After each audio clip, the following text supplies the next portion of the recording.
Hi everyone, this is Noah Sandler from Mtgo Academy, and today I'm going to bring you my top 4 commons from Kaladesh.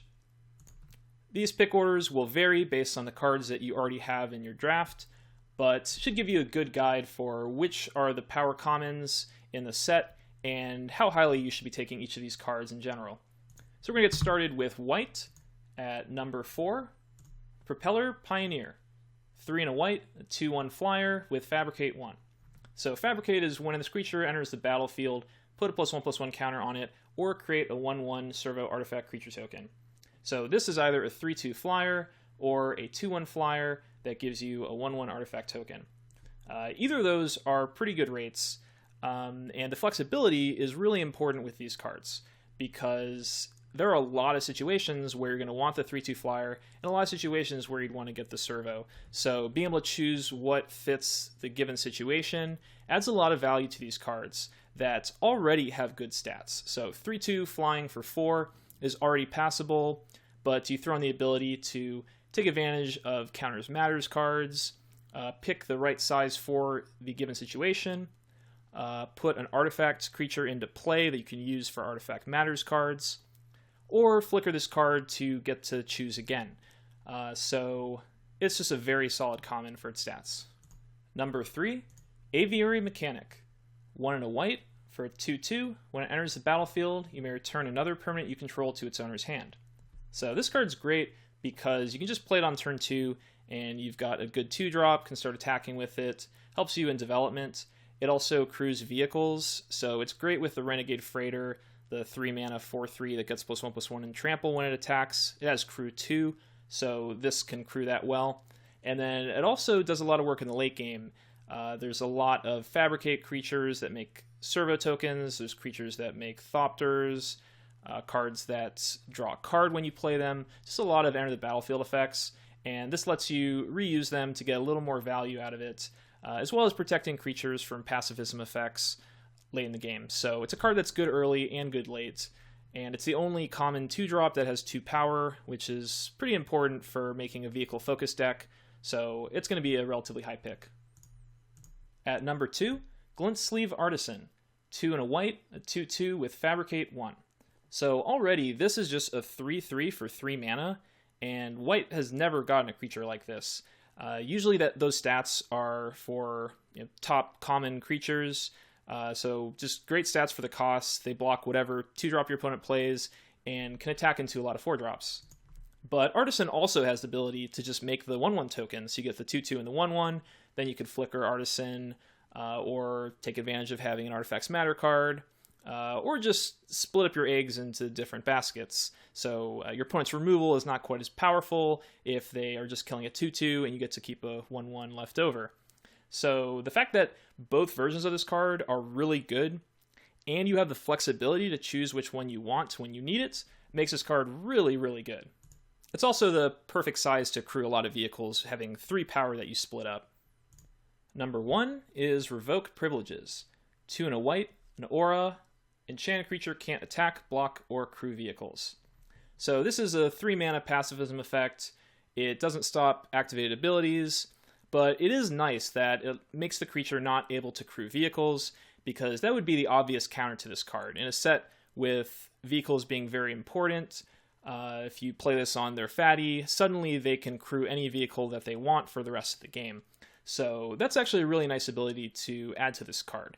It can't hit vehicles by itself, but other than that, and maybe flicker or bounce effects your opponents might have, this is just remove just about anything for 3 mana, and that's going to be one of the top commons in the set. And on to blue. Now, I'm sorry to say it, but blue in Kaladesh is very, very weak.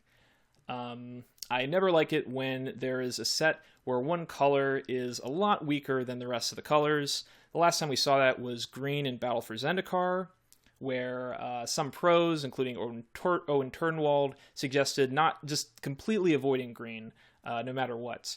I think blue is almost at that level in this set. The commons are pretty weak.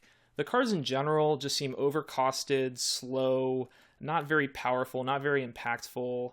It's hard to be aggressive. And then the late game that you're building to, I think, is also not that powerful and not really worth all the time it takes to set up. So yeah, the commons are not very good. The uncommons are not very good. The rares and mythics, there are actually some very good rares and mythics, but I'm even concerned that opening one of those and sticking yourself in blue might end up decreasing the amount of wins you get than trying to take another color and avoiding blue. I think early in the draft format, you're probably best off avoiding blue. Now, once everybody realizes this and people start fighting over all the other colors, I think there might be a lane for blue to make some decent decks, perhaps energy focused, artifact focused, or the kind of self-bounce flicker deck could be decent, but I think blue is a lot below the other colors, and it kind of shows here with the number 4 pick of Windrake, which is just a decent filler card in most formats, and it will be here.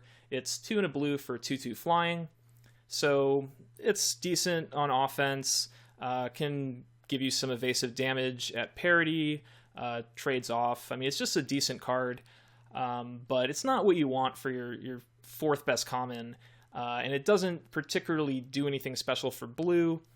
Blue is very slow, so it's hard to build an aggro deck that just beats your opponent with Windrake type cards, so it's not even at its best in this actual format. But blue definitely gets better from here with number 3, Gearseeker Serpent. 5 and 2 blue, it's a 5/6, costs 1 less for each artifact you control, basically has affinity for artifacts, but perhaps corporate didn't want them to actually print that on a card. And you can pay 5 and a blue, it can't be blocked this turn. So to look at this, one thing I'll mention is that this is an artifact-based set, but it's not like Mirrodin or Scars of Mirrodin, where you can make decks with like 15 artifacts and just a few colored spells and feel really happy about your deck. There are some really good artifacts in the set, and there are cards that make servo tokens, so it's reasonable to have artifacts out, but the majority of your deck is going to be colored spells.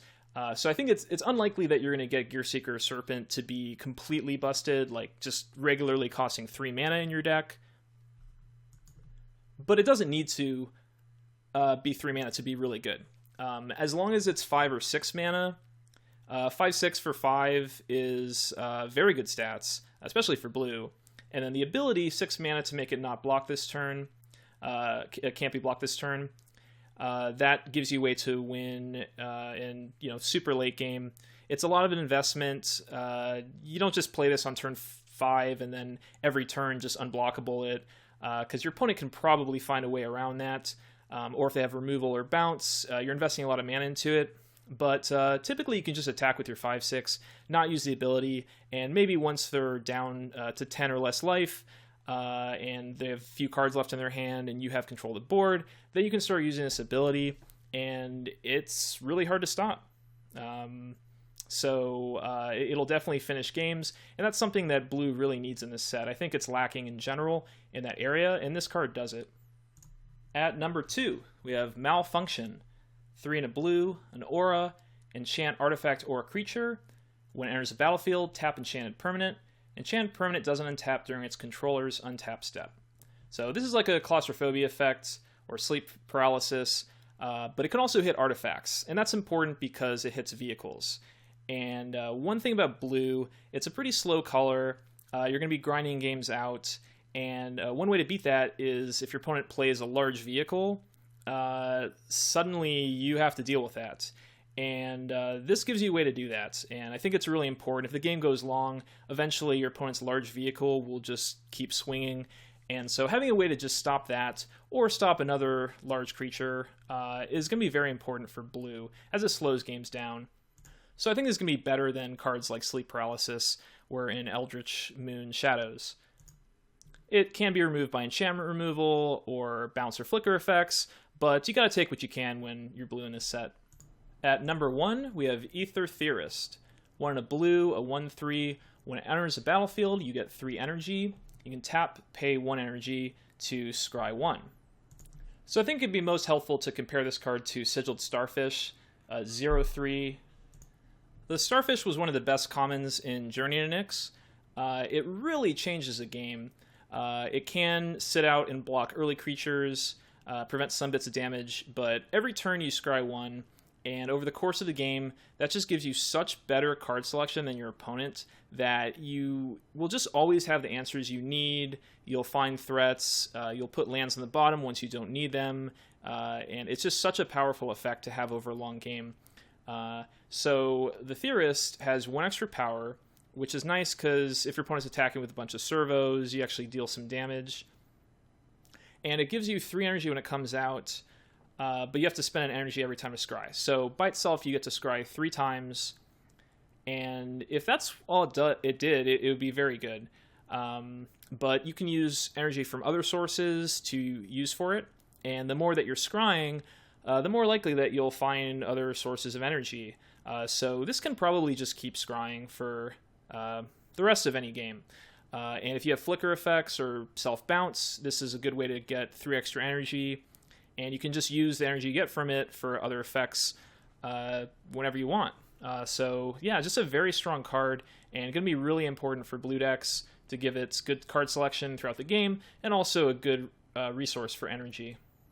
On to black. At number 4, Malphus Squad. It's 3 and a black for 3/1 with Menace and Fabricate 1. So you can make this either a 4/2 Menace, which is fine but not great, or a 3/1 Menace with a 1/1 artifact creature. And I think the second ability is a lot better for this one. Usually Fabricate creatures, it's really going to depend on the board. I mean, it always will. But usually, I wouldn't say 50-50, but it's hard to say which ability you would use more often. But I think this one in particular, you're going to make the artifact creature a large percentage of the time. So you're going to get the 1/1 artifact creature, because that's important for black. There's a lot of Artifacts Matters cards, so on turn 4 you're going to turn all those on. And I think 3/1 with Menace is a very good set of stats for that ability. So if your opponent blocks with a 2/2 and a 1/1, you're going to kill both. If they block with a 3/3 and a 1/1, you kill a 3/3. They really need like a 1/4 and another creature, like a 1/4 and a 1/1 where you would only kill the 1/1. But if they even have like a 1/4 and a 3/3, you're still killing the 3/3 when you attack. So it's pretty hard to deal with, and you're getting that extra artifact creature without really spending a card on it. And that just turns on all the important black Artifact Matters cards. So I think this is going to be a really key card for black decks. That might be a little bit better than it appears. At number 3, Duned Operative. 1 and a black for a 2/2 human rogue. As long as you control an artifact, it gets +1/+0 and has Death Touch. So 2/2 on turn 2, that's totally fine. As soon as you have an artifact, it gets +1/+0 and Death Touch. So early in the game, it's not that hard to get out an artifact on turn 3 or 4. The previous card, the Malphus, that puts an artifact out on turn 4. And then, yeah, becoming a 3/2 Death Touch, it'll just attack into anything. It is worth noting that if you play any vehicle, this will become a 3/2 that you only spent 2 mana on that can crew 3. And crew 3 is important for a lot of the best uncommon vehicles. So that's really nice. And then late game, you have a 3/2 Death Touch, so you can trade this for your opponent's largest creature, or at least hold back their largest ground creature. So a card that has such great value early game, late game, and combos with vehicles really well is going to be a high pick. At number 2, Die Young. And I love the flavor, the artwork of this card, and Live Fast. But this one is a lot better. So it's 1 and a black, sorcery, choose target creature, you get 2 energy, then you may pay any amount of energy. The creature gets -1/-1 until end of turn for each energy paid this way. So if you just pay both energy, this is -2/-2 to target creature at sorcery speed. And that's not super exciting, but you're playing that in any black deck. It's removal, you're going to play it. But you also have the potential to spend extra energy to kill something larger, or if you only use 1 energy, you can save an energy left over for something else. But typically you're just going to play this for 2, kill something, and be happy about it. And at number 1, Tidy Conclusion. 3 and 2 black, instant, destroy target creature, you gain 1 life for each artifact you control. So we've been playing with cards like Throttle lately that's 5 mana instant. A lot of times will kill the creature, sometimes they won't. This just gets the creature dead for 5 mana at instant speed, and it has a little bit of upside. You gain 1 life for each artifact you control, so if you're behind, it might give you a little bit of a life buffer to help out. I mean, you're not taking this card any higher or lower based on your artifact count. You're really playing it to kill a creature.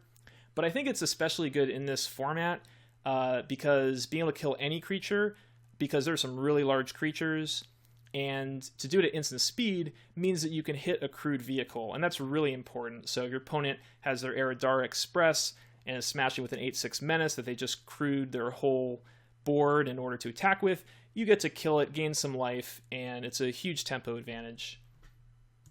On to red. At number 4, Salivating Gremlins. It's 2 and a red for a 2/3. When an artifact enters the battlefield under your control, it gets +2/+0 and gains trample until end of turn.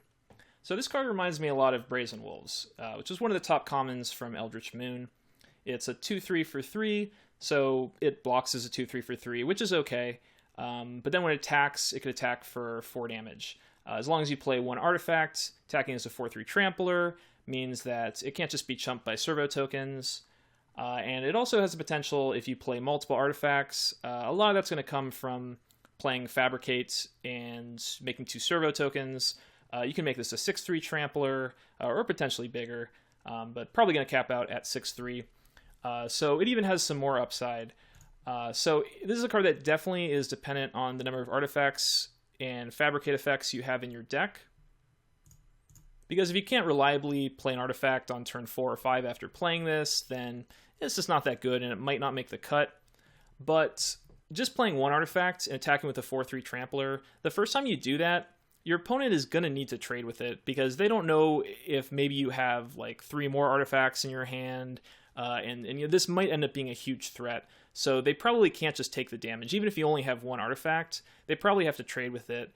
And the potential to just play multiple artifacts means your opponent really has to consider dealing with this card. Maybe using sorcery speed removal on it on their turn, or leaving back creatures just to stay safe.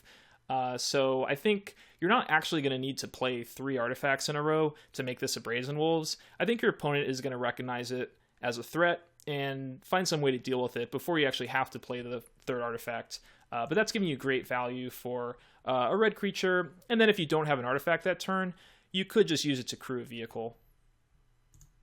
At number 3, Thriving Grubs. 1 and a red, 2/1. When it enters the battlefield, you get 2 energy. And whenever it attacks, you may pay 2 energy. If you do, put a +1/+1 counter on it. So this is from a cycle of 5 commons. All of them are playable. The blue is probably the worst. The green's probably the best. This one is near the top for quality. So on turn 2, this gives you potentially a 3/2 attacker for red. And anytime red has had a 3-power attacker that you could play on turn 2, it's been a top common. So this allows you to just start getting damage in early and back it up with other aggressive cards that stop your opponent from blocking, removal, and just beat your opponent quickly.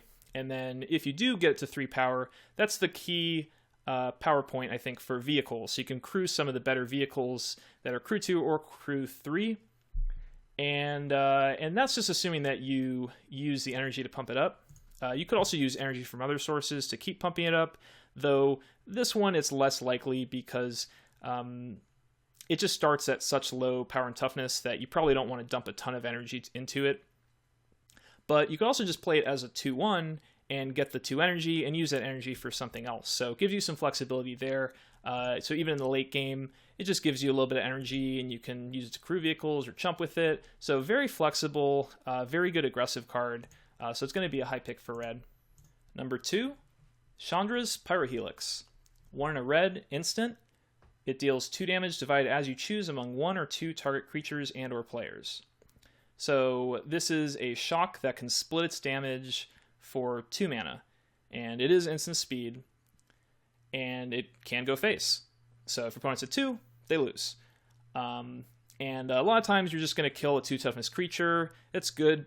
It's a relatively it's a reasonable cost for that effect, 2 mana. but you get to split the damage up as well.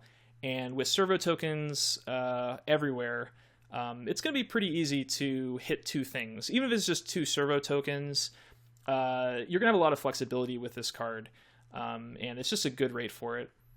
And number 1, Welding Sparks. 2 and a red, instant.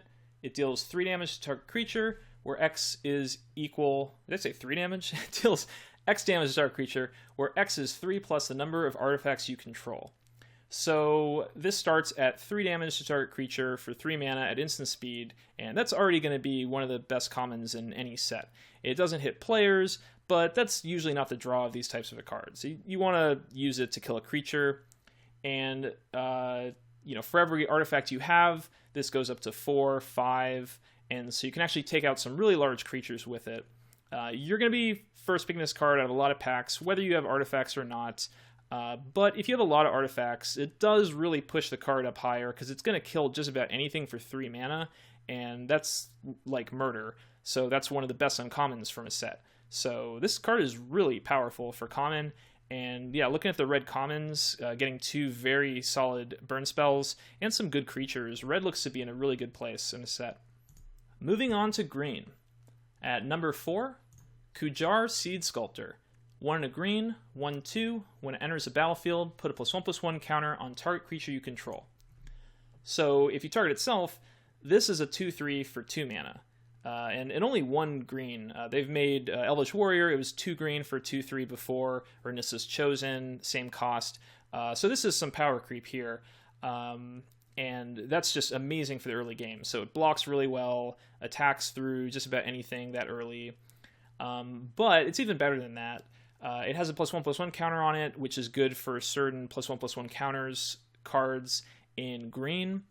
And it also can be played as a 1/2, and you can just put the counter on another creature you have. Sometimes that could be really good. You've got a 3/3, they have a 3/4. Now your 3/3 becomes a 4/4, gets to attack that turn. So you basically got 4 damage, plus you get the 1/2, and the body you could use to crew a vehicle later, or flicker it to get another counter. So it even has some value late game, though it's definitely best in the first few turns. At number 3, Hunt the Weak. 3 and a green, sorcery, put a +1/+1 counter on target creature you control, then that creature fights target creature you don't control. So Hunt the Weak is at a really interesting spot in this format. It's a card that we've seen a few times before, and it's always been one of the best green commons.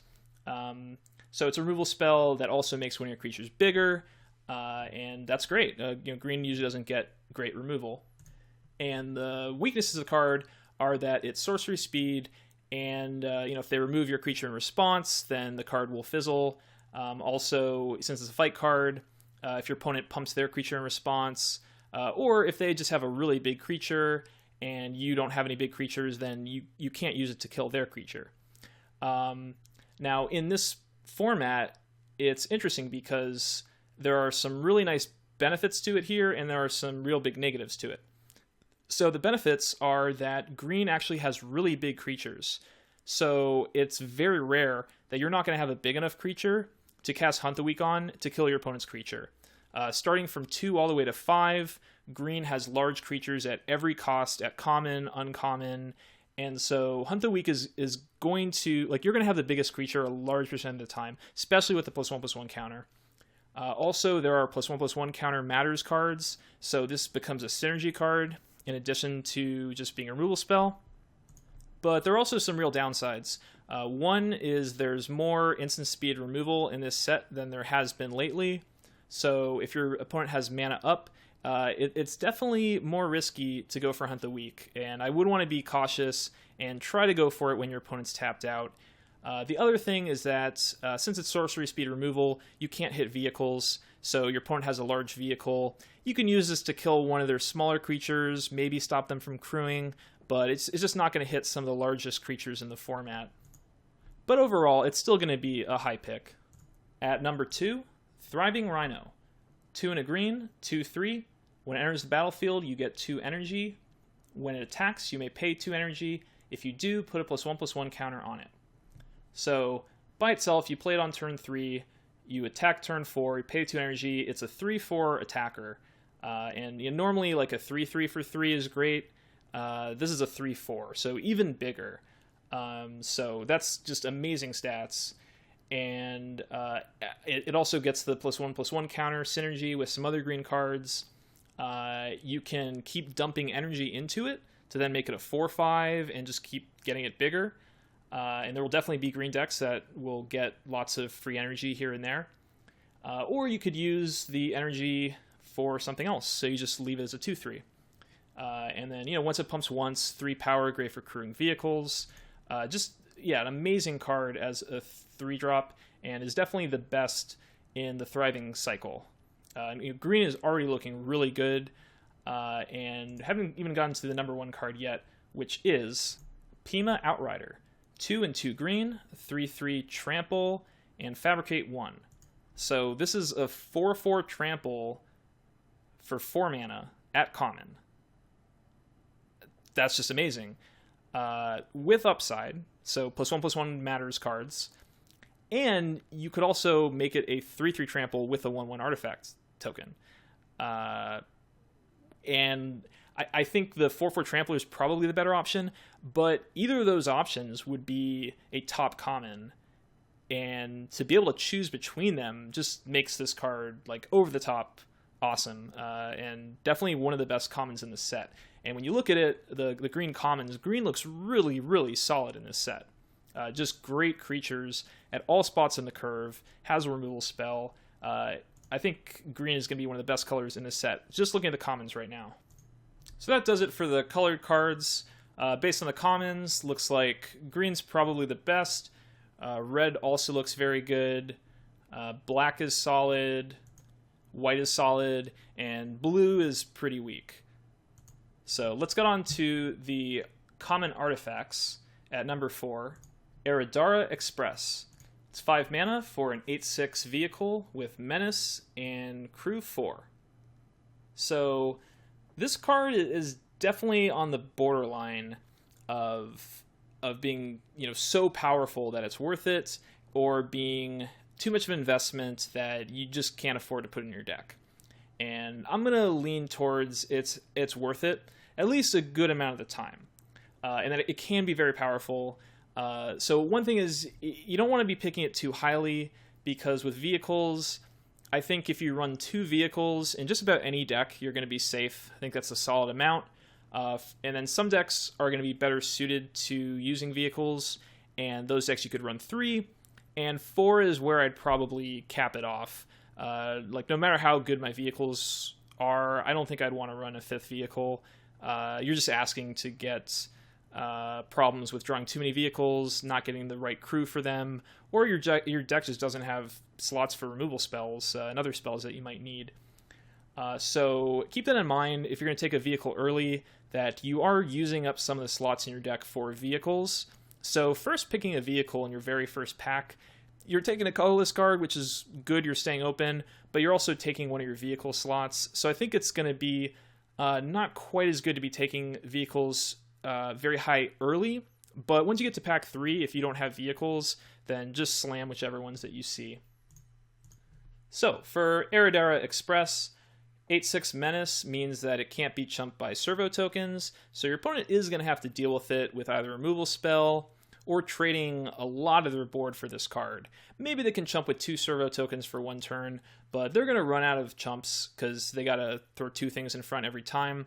So this is going to eat up a lot of their board, and at some point they might just have to throw a couple large creatures in front to trade, and then you still have all the creatures that you were crewing it with left over. So this kind of killed 2 of your opponent's medium-ish to largest creatures, and that's a scenario you're hoping for.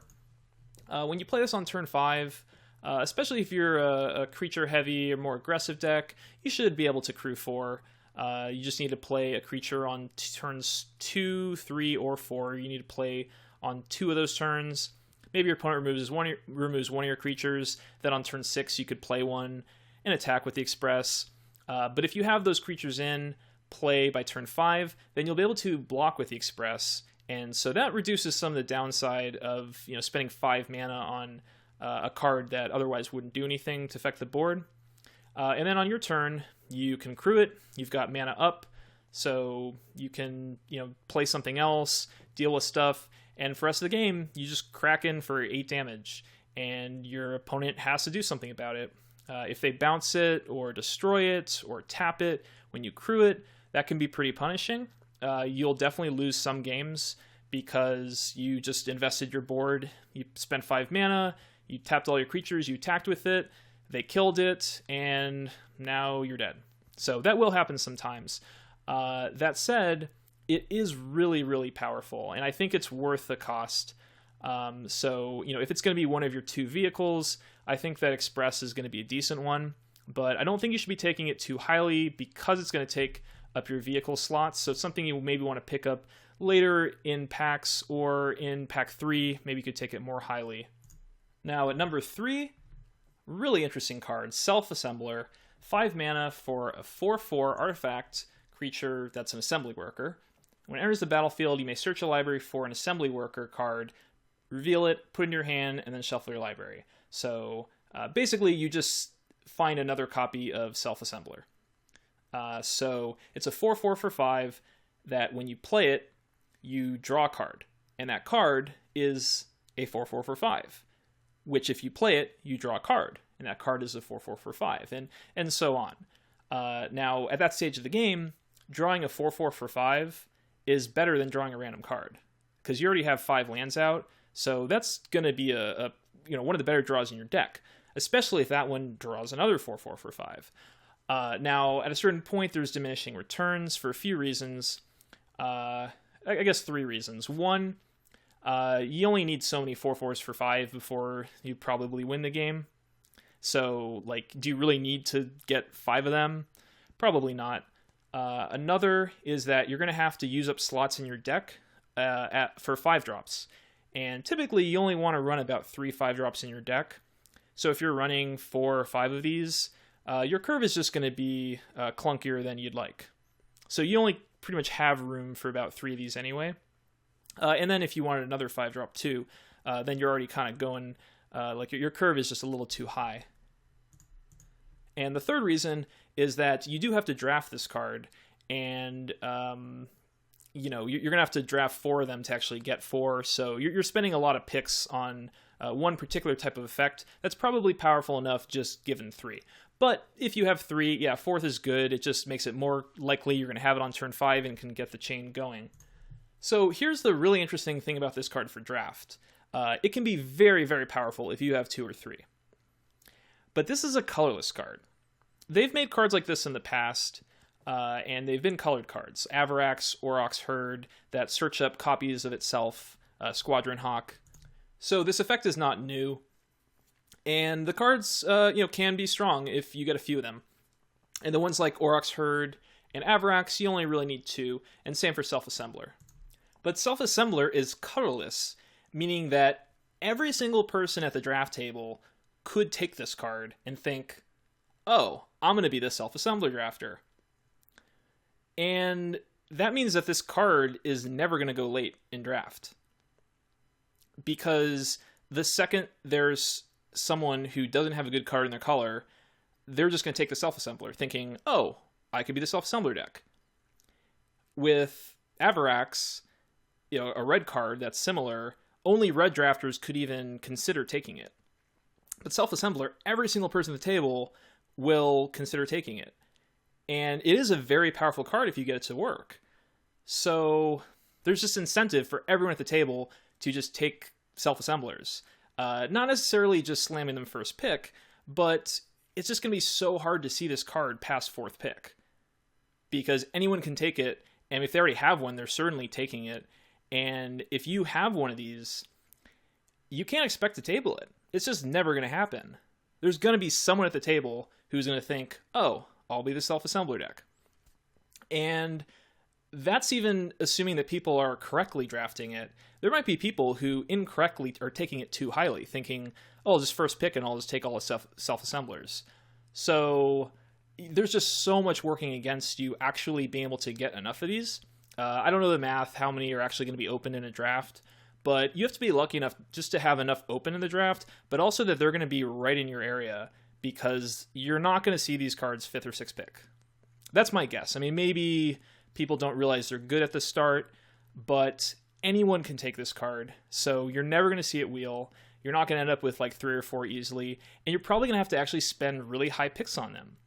Now, if you do get 2 or 3, it's actually pretty strong, but there's a pretty big investment. Like, you're going to need to fight for these, and you're fighting with everybody at the table. So, very interesting card, but it is powerful.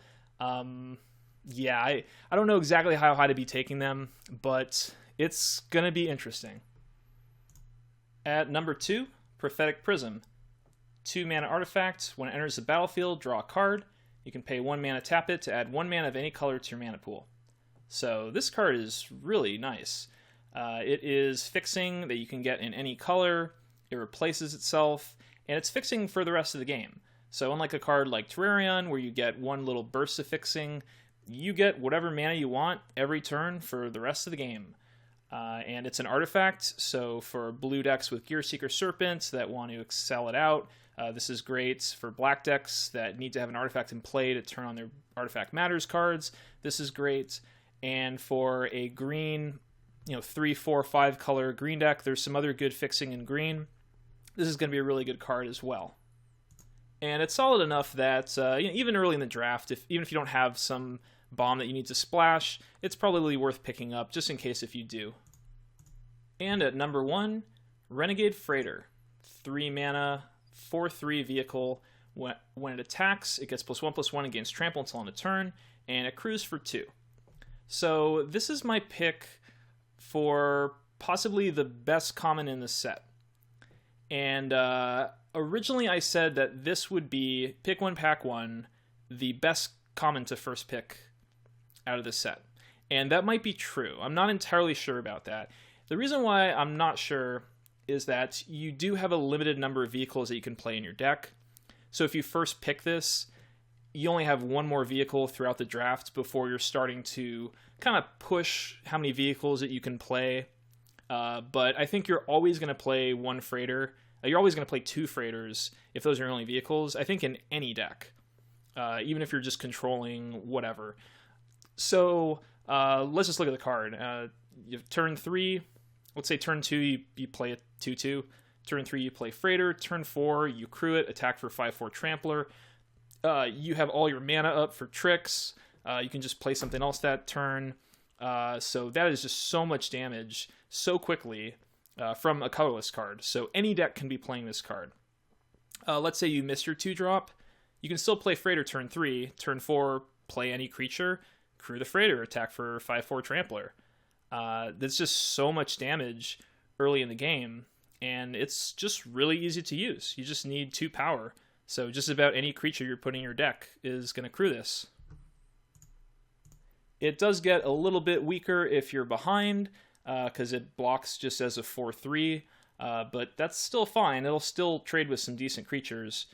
And I guess if you don't have any creatures in play, I guess it's useless. But just try to build your deck where you have a higher than normal creature count. But yeah, just a really, really good card, and it's colorless, so it's going to go in every deck. So you're not going to see this card passed around too often, and I do think it's a very solid first pick to start a draft off. So that does it for the commons. Make sure to check out my other 2 reviews for the top 4 uncommons and top 15 bombs of Kaladesh. So thank you for watching, and I'll see you guys next time.